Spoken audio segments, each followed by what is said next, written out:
ঈদ করেই দেশে ফিরবেন খালেদা জিয়া।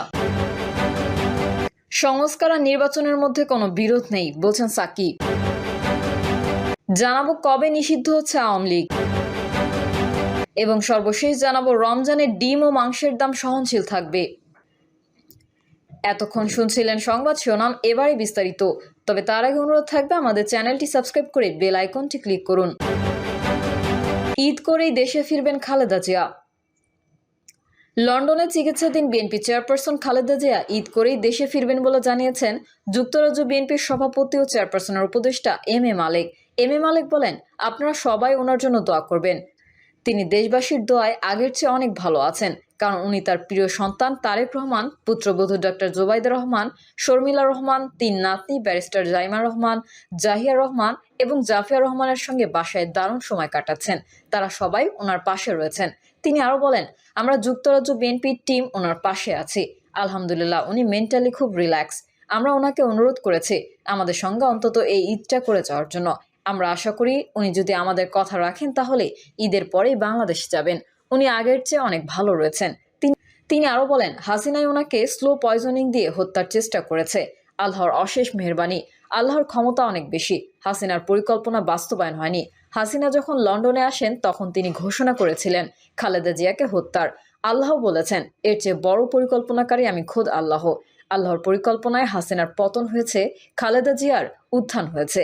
খালেদা জিয়ার সঙ্গে দেশের পরিস্থিতি নিয়ে কোনো কথাবার্তা হয়েছে কিনা এমন প্রশ্নের জবাবে তিনি বলেন, আমাদের সঙ্গে রাজনীতি নিয়ে কথাবার্তা হয়নি। আমরা কোনো কথাবার্তা বলবো না, কারণ রাজনীতিতে ওনার অনেক সোর্স রয়েছে। উনি অনেক ব্রিফ পান এবং ওনার দৃষ্টি বাংলাদেশের প্রতি রয়েছে। আমরা মা সন্তানের তো ওনার আশেপাশে ঘুরঘুর করি। এক টেবিলে ডাকলে আমরা মায়ের সঙ্গে বসে খাই। এটাই আমাদের আনন্দ এবং জীবনের চরম পাওয়া। উনি খুব ভালো আছেন। সংস্কার আর নির্বাচনের মধ্যে কোনো বিরোধ নেই বলছেন সাকিব। নির্বাচনের জন্য সংস্কার লাগবে, আবার সংস্কার শেষ করার জন্য নির্বাচন লাগবে। সংস্কার আর নির্বাচনের মধ্যে কোনো বিরোধ নেই বলে মন্তব্য করেছেন গণসংহতি আন্দোলনের প্রধান সমন্বয়কারী জোনায়েদ সাকি। জোনায়েদ সাকি বলেন, অনেকে এখন বলেছেন সংস্কারের আগে কোনো নির্বাচন নয়, নির্বাচন নিজেই একটা সংস্কার। আমরা সংস্কারও চাই, নির্বাচনও চাই। নির্বাচনের জন্য সংস্কার লাগবে, আবার সংস্কার শেষ করার জন্য নির্বাচন লাগবে। দুইটার মধ্যে কোনো বিরোধ নাই। যারা সংস্কার বোঝেন না তারাই এই কথা বলেন।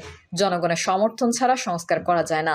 নির্বাচনের আগে সুষ্ঠু ও অবাধ নির্বাচনের জন্য যেই আইনি সংস্কার দরকার সেটা নির্বাচনের আগে করতে হবে, আর সংবিধান সংস্কার নির্বাচনের পরে হবে।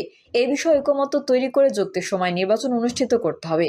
রাজনৈতিক ফায়দা তোলার জন্য কেউ যদি আমাদের রাজনৈতিক ঐকমত্য নষ্ট করতে চায়, বাংলাদেশের ভবিষ্যৎ খারাপ হবে। তারা বাংলাদেশের ভালো চায় না। মানুষ দ্রব্যমূল্যের ঊর্ধ্বগতিতে কষ্টে আছে। আহতদের সুচিকিৎসার বন্দোবস্ত সরকার এখনো করতে পারে নাই। সেদিকেও সরকারকে নজর দিতে হবে। গণসংলাপে জোনায়েদ সাকি বলেন, স্থাপনা ভাঙচুর করলেই ফ্যাসিবাদ চলে যাবে না।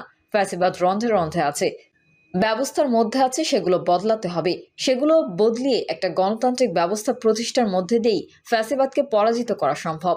গণতান্ত্রিক ব্যবস্থার জন্য প্রয়োজন গণতান্ত্রিক রাজনৈতিক শক্তি ও জনগণের ঐক্য গড়ে তোলা।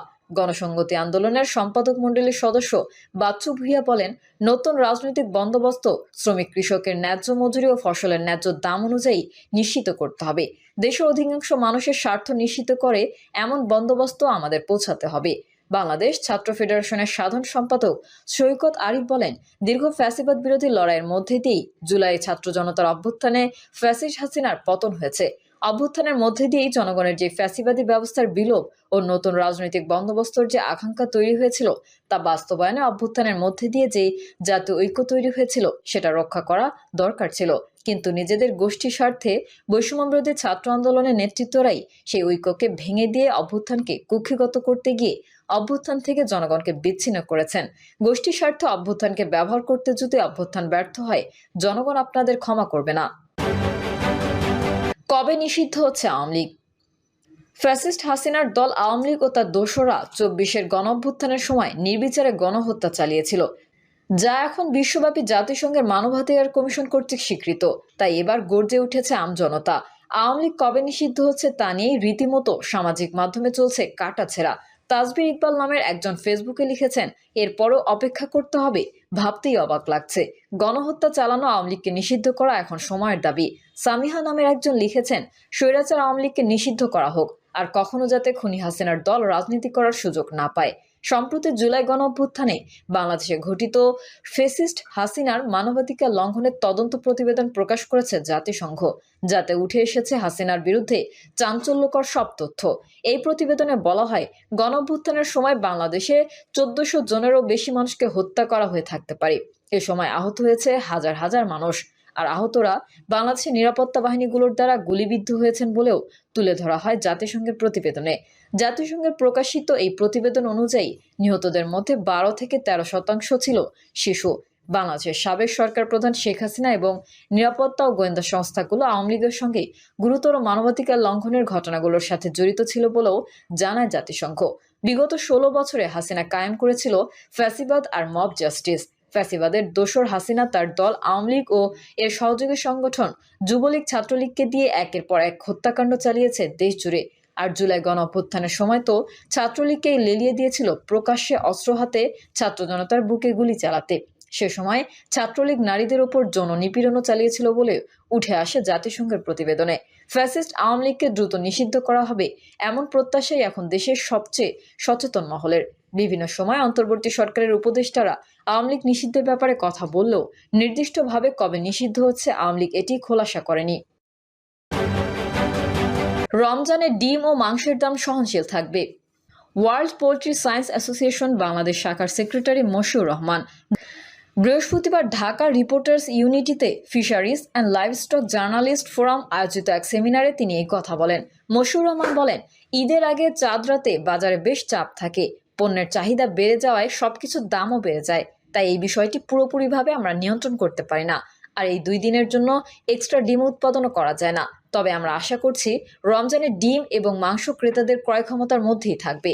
তিনি বলেন, সস্তায় ডিম বিক্রি করার কথা এখন আমরা বলি, তখন অনেকেই প্রশ্ন করেন তা কিভাবে সম্ভব।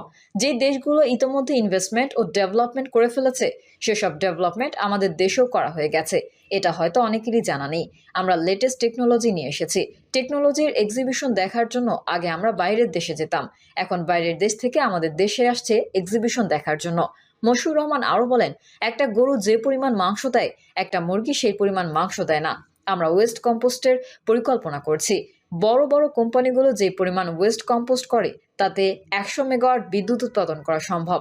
এতে ওয়েস্ট কন্ট্রোলও হচ্ছে, কার্বন ইমিশনও হচ্ছে। প্রিয় দর্শক, এই ছিল এখনকার সর্বশেষ সংবাদ। আপডেট ও সংবাদ পেতে চ্যানেলটি সাবস্ক্রাইব করে বেল আইকনটি ক্লিক করুন। কমেন্টে আপনার মতামত জানিয়ে আমাদের সাথেই থাকুন। ধন্যবাদ সবাইকে। আল্লাহ হাফেজ।